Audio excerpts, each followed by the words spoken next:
গাজার নুসেইরাত শরণার্থী শিবিরে আবাসিক ভবন থেকে বের করে আনা হচ্ছে একের পর এক লাশ, যেখানে কোনো বার্তা না দিয়ে বৃহস্পতিবার বোমা হামলা চালায় ইসরায়েলি বাহিনী। হামলায় গুঁড়িয়ে দেয়া হয় একাধিক ভবন। আবাসিক ভবনে কেন বিমান হামলা হলো এ নিয়ে সদুত্তর দেয়নি ইসরায়েলের প্রতিরক্ষা বাহিনী। মধ্য গাজার পাশাপাশি অন্যান্য জায়গায়ও চলে হামলা। উপত্যকার স্বাস্থ্য মন্ত্রণালয় জানায়, নতুন করে অর্ধশতাধিক ফিলিস্তিনির প্রাণ গেছে। এই পরিস্থিতিতে স্বাস্থ্য ব্যবস্থা ভেঙে পড়া এবং টিকা কার্যক্রম মারাত্মকভাবে ব্যাহত হওয়ায় গাজার শিশুদের নিয়ে সতর্ক করে আসছিল জাতিসংঘ। সেই আহ্বানে সাড়া দিয়ে উপত্যকায় 3 দিনের মানবিক যুদ্ধবিরতিতে সম্মতি হয়েছে স্বাধীনতাকামী সংগঠন হামাস ও ইসরায়েলি বাহিনী। পৃথক 3টি জায়গায় টিকা কার্যক্রম শুরু হবে 1 সেপ্টেম্বর থেকে, এরপর দক্ষিণ ও উত্তরাঞ্চলে। সেপ্টেম্বরের 1 তারিখ থেকে শুরু হচ্ছে টিকা কার্যক্রম। ওই সময় জাতিসংঘের WHO, ইউনিসেফ এবং UNRWA সহযোগিতায় থাকবে। 10 বছরের কম বয়সী 6,40,000-এর বেশি শিশুকে 2 ফোঁটা করে পোলিও টিকা খাওয়ানো হবে।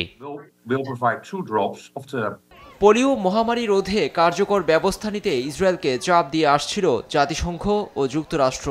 এর মাঝেই গাজা, ইউক্রেন এবং ভেনেজুয়েলার চলমান পরিস্থিতি নিয়ে বৃহস্পতিবার বৈঠকে বসেন ইউরোপীয় ইউনিয়নের পররাষ্ট্রমন্ত্রীরা।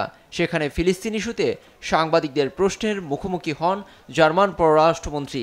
Die humanitäre Feuerpause in Nahost ist nötiger denn je zuvor.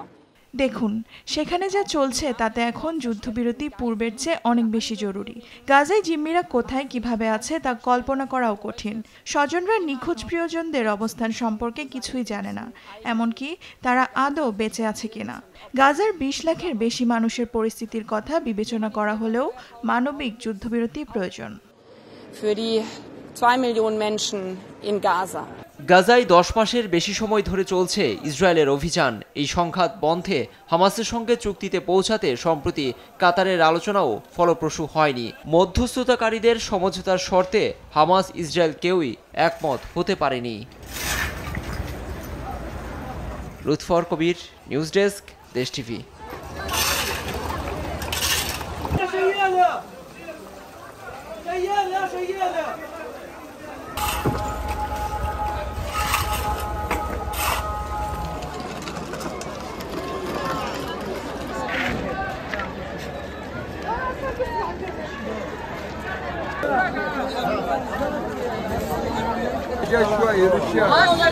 السلام عليكم.